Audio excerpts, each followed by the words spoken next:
Hi, இது last சாட்டர்டேவோட mini vlog.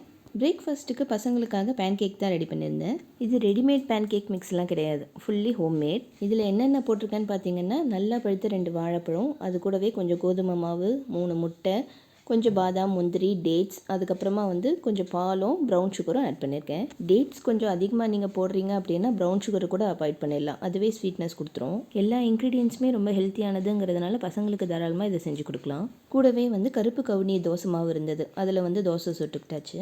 மதியம் shopping போகலான்னு கிளம்பணும், அதனால் லஞ்ச் எதுவும் செய்யாமல் மோர் மட்டும் குடிச்சிட்டு கிளம்பியாச்சு.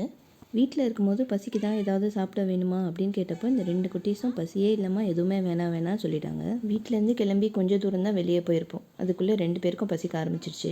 இந்த பசங்களுக்கெல்லாம் எப்படி தான் வெளியில் போன உடனே பசி எடுக்குதுன்னே தெரியல, மேஜிக் மாதிரி பசி வந்துடும். அவங்க இன்ஸ்டன்ட் பசிக்கு ஏற்ற மாதிரி கொஞ்சமாக வாங்கி கொடுத்து சாப்பிட்டுட்டு திரும்ப ஷாப்பிங்க்கு கிளம்பியாச்சு. என்ன ஷாப் பண்ணோன்னு நெக்ஸ்ட் வீடியோவில் பார்க்கலாம்.